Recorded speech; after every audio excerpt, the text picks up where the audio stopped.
Gente, bom dia. Que o Espírito Santo de Deus esteja com você hoje, agora e sempre. E que o amor de Deus abrace você, que você se sinta abraçado por este amor tão constrangedor, amor que nos constrange, e que você sinta a graça, a generosidade, a força, o poder e a ternura deste amor que Deus derrama em nossos corações todos os dias.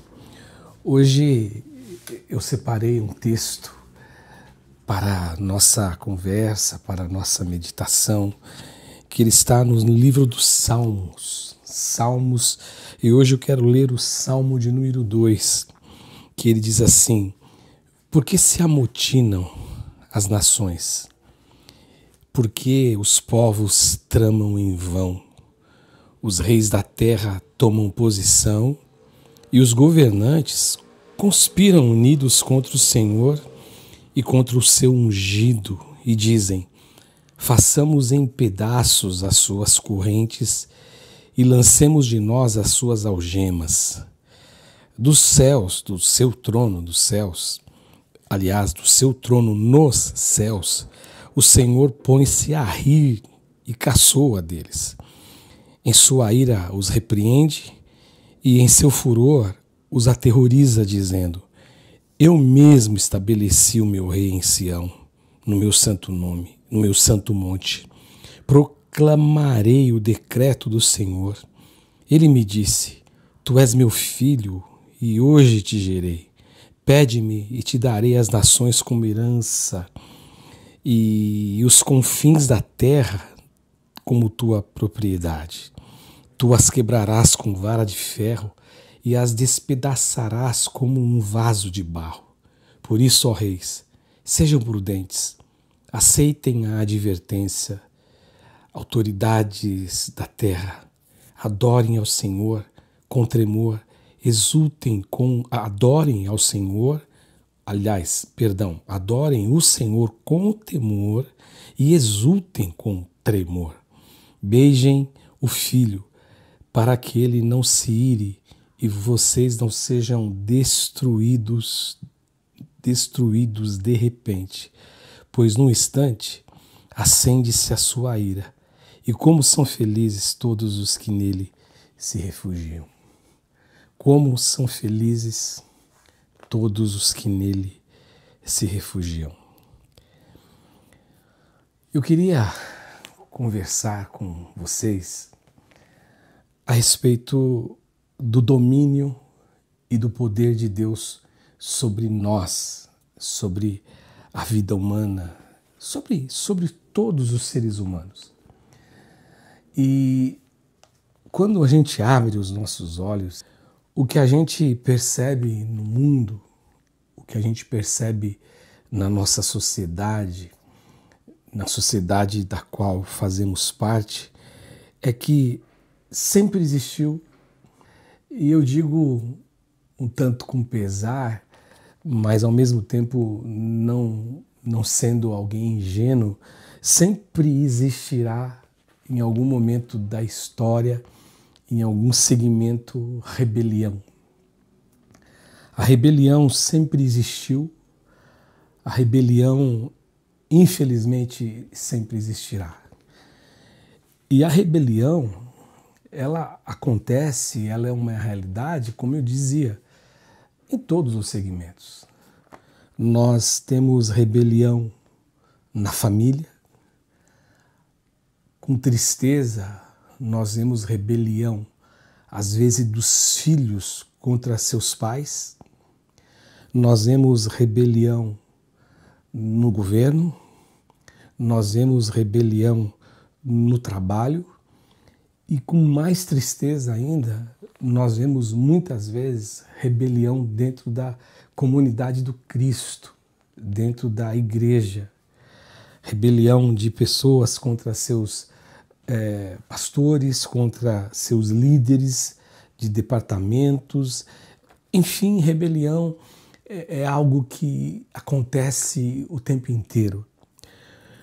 E o grande problema o grande problema que eu vejo em tudo isso, que nós deveríamos abrir os nossos olhos, se porventura nós nos projetarmos e nos colocarmos como aquele que nos rebelaremos contra a nossa liderança, é que a Bíblia diz assim que a rebelião ela é considerada e ela é equiparada como o pecado da feitiçaria. E isso é abominação diante de Deus. O que é interessante é que muitas vezes existe uma amnésia para quem são aqueles que são os rebeldes, aqueles que se posicionam em rebeldia contra a liderança, é que a rebeldia ela sempre acontece insuflada por uma força do mal. E eu digo isso, gente, por uma razão muito simples, muito simples.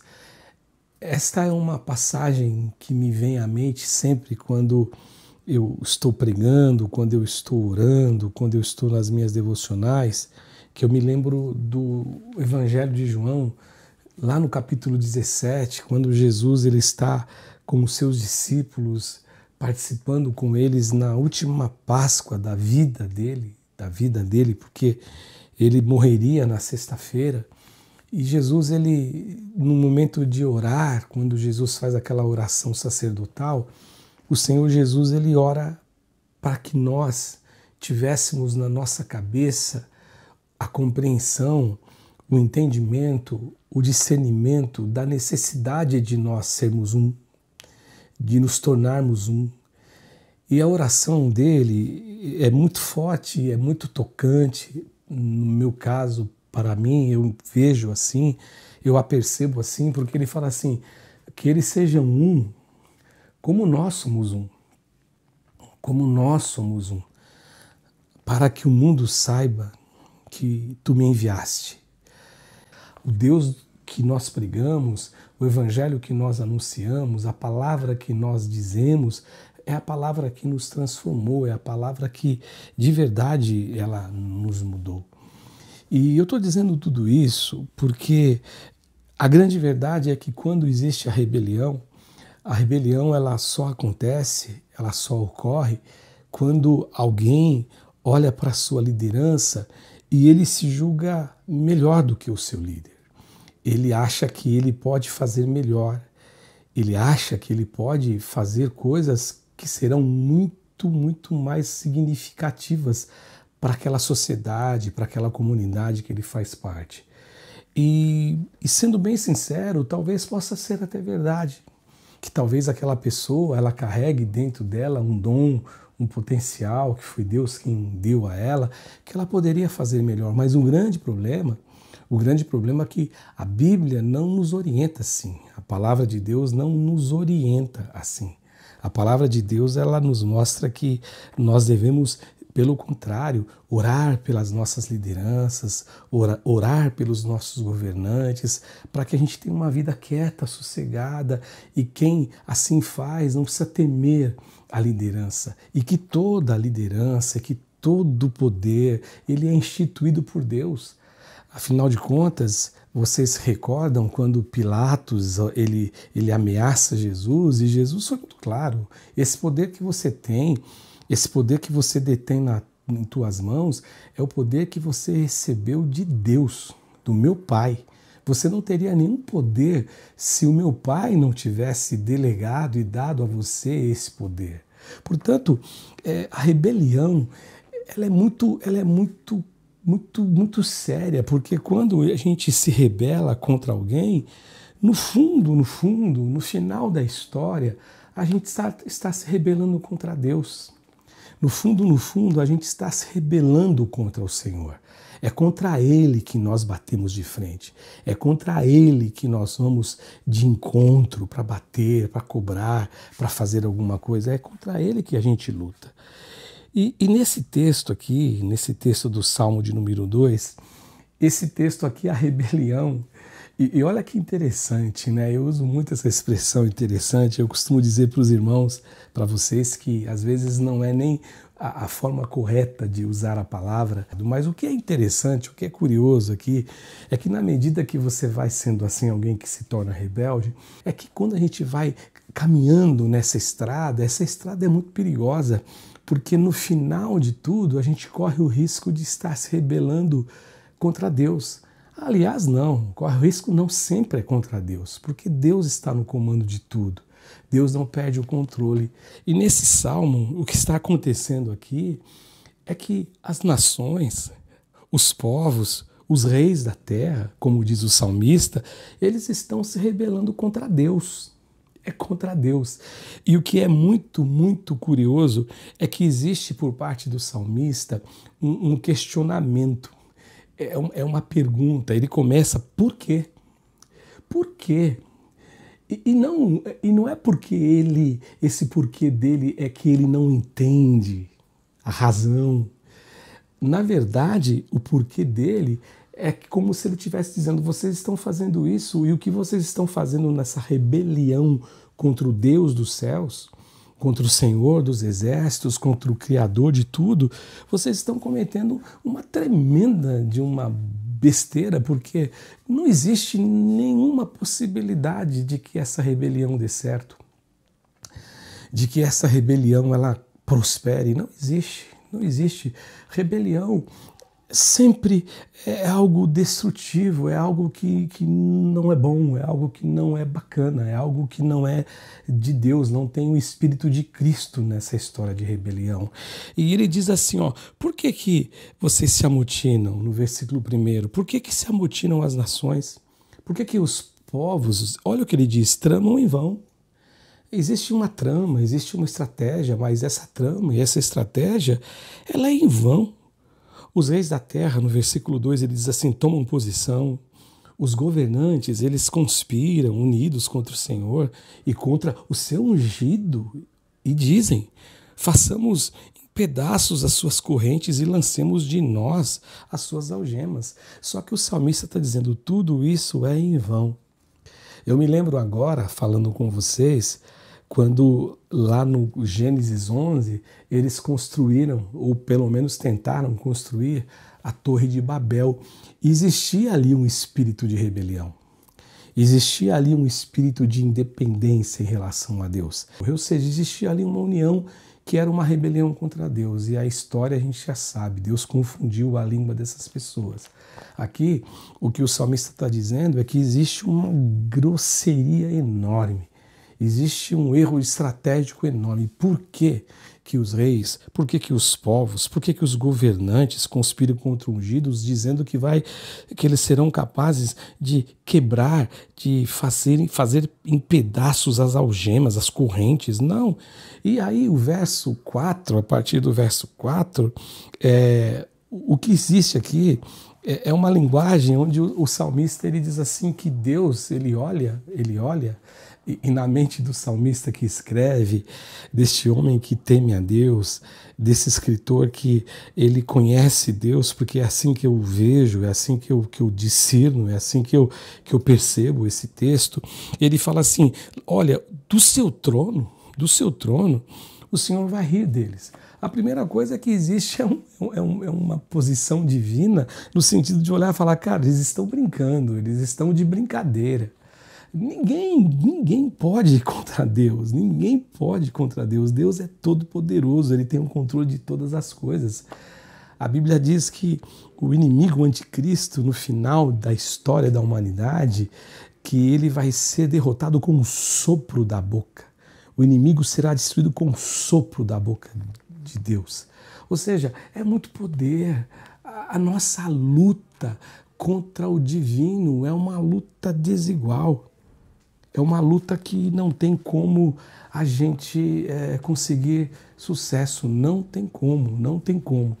É uma luta desigual. Então ele diz aqui no versículo de número 4, que do seu trono o Senhor vai rir. O Senhor vai caçoar deles.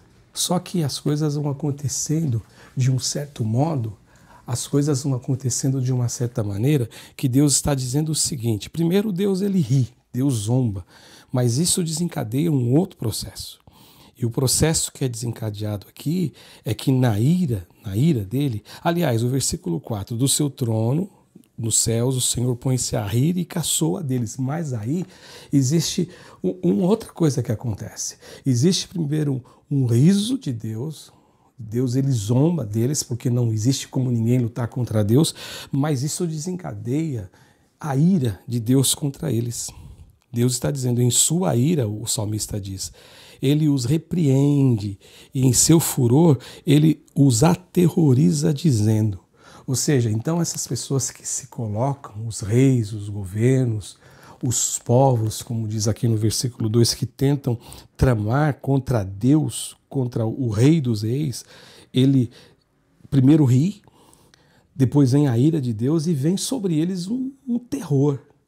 E aí eu também me lembro de um texto do livro de Hebreus, que diz assim que horrível é cair nas mãos do Deus Todo-Poderoso, porque não tem como vencer o divino, não tem como você lutar contra Deus, não existe possibilidade, não existe sucesso nessa empreitada, ninguém que se rebela contra Deus vai ter sucesso. Quando a Bíblia nos mostra, ainda que de uma maneira não tão profunda, ainda que de uma maneira não tão, vamos dizer assim, com tantas informações, mas a Bíblia fala que quando Satanás ele se rebela contra Deus, 1/3 dos anjos dos céus foram expulsos dos céus, porque ninguém pode contra Deus. Contra o Deus Todo-Poderoso não é possível lutar. E aí quando se toma a consciência do que está fazendo, então a Bíblia diz aqui neste salmo que existe um pavor. Eles são tomados por um terror. E aí ele diz por quê? Governantes e tantos governos e tantas dinastias que passaram por essa terra. Tivemos o governo egípcio, tivemos o governo da Babilônia, dos persas, tivemos o governo de Roma, só que Roma caiu, como todos os governos da terra, quando eles olham para o céu e eles pensam que eles podem lutar contra Deus, eles vão cair também. E aqui o que diz o texto, ele fala assim, eu mesmo, versículo 6, Deus falando, eu mesmo estabeleci o meu rei em Sião, no meu santo nome, no meu santo monte, perdão, e proclamarei o decreto do Senhor. Ele me disse, tu és o meu filho, e hoje te gerei. Pede-me e te darei as nações como herança, e os confins da terra como tua propriedade. O versículo 9, tu as quebrarás como vara de ferro e despedaçarás como um vaso de barro. O que está dizendo aqui, o salmista está dizendo que diante de Deus é encontrar esse cenário, não é encontrar um Deus fraco, um Deus que não tem nele nenhuma força, nenhuma capacidade de vitória. Não é mesmo. Quando a gente se depara em rebelião contra Deus, nós vamos encontrar esse Deus que é todo-poderoso, um Deus que vence, um Deus que é vencedor, um Deus que não é derrotado nunca, um Deus que jamais vai perder. Não, o nosso Deus ele é um Deus vencedor.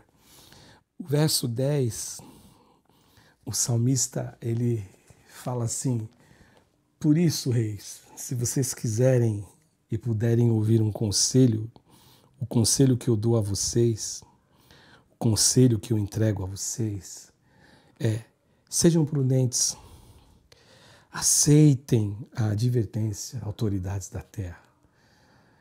É mais ou menos aquilo mesmo, ou literalmente aquilo que Jesus disse para Pilatos. Tá, eu posso tudo, eu que mando, eu posso te matar, eu posso te salvar, eu posso fazer isso, eu posso fazer aquilo. E Jesus olha para ele e fala assim, rapaz, você não sabe que nada disso você teria se não fosse o meu Pai concedendo a você? Nada disso você teria.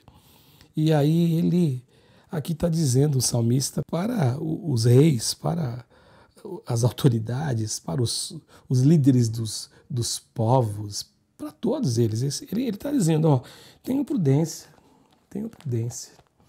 E ele dá mais um conselho. Quer um conselho bom para vocês? Adorem o Senhor com temor, temam a Ele, porque temer a Deus é um bom negócio. A sabedoria tem como princípio temer a Deus. Quer ser um rei sábio?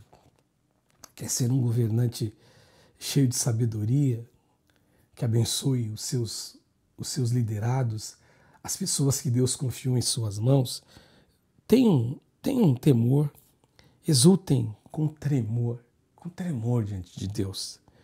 Beijem o Filho, verso 12, para que ele não se ire e que vocês não sejam destruídos de repente. Esse beijem o Filho, ele vem na conotação de adoração, de prestar homenagem. Porque se existe alguém, se existe um no universo que merece, a quem os homens e quem todos devem devotar adoração, homenagem, é apenas Deus. Ele é único, ele é único, é único. Aliás, a palavra de Deus diz assim que ele não divide, ele não compartilha a glória dele com ninguém. Com ninguém, ninguém mesmo, absolutamente ninguém. Agora, olha como ele termina o verso 12. Pois num instante acende a sua ira. Só que ele termina dizendo assim, como são felizes todos os que nele se refugiam. Eu não sei quanto a você, de verdade eu não sei. Eu creio em um Deus que, acima de tudo, eu creio num Deus que ele é um Deus de amor, que ele é um Deus misericordioso, que ele é um Deus que de verdade, ele sempre vai pender para o amor. E eu sei que quando a gente fala isso, na cabeça de muitas pessoas, na cabeça de muitos, já é construído uma seguinte situação. É formatado o seguinte pensamento: não, que Deus ele é amor, ele é misericordioso, mas Deus é justo. E isso é verdade, é verdade. Deus é justo. Deus ele realmente é um Deus que, se condenar alguém, esse alguém, se for condenado por Deus, ele não pode, não poderá e não terá argumentos para dizer que Deus foi injusto, porque Deus ele é justo.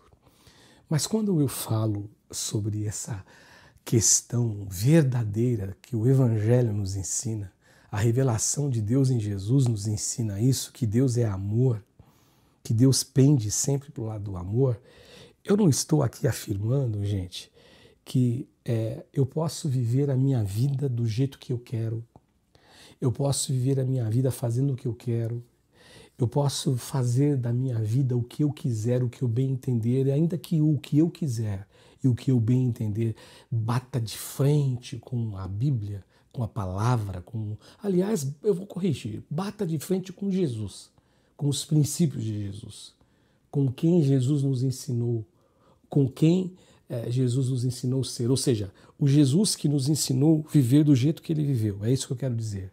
O que eu quero dizer, que eu estou pensando sempre naquela situação do encontro, da viagem para dentro de si, da viagem para a alma, para o coração. E eu sempre penso assim, que essa viagem ela tem que começar em Deus, em oração, na presença do Pai, na presença do Pai das luzes, na presença do Deus que é imutável, do Deus que não muda, porque é isso que Deus deseja. Deus ele ama a todos, Deus ele quer salvar a todos, Deus ele quer que todos o conheçam, Deus ele deseja que todo ser humano o perceba como ele é, um Deus bom, um Deus amoroso.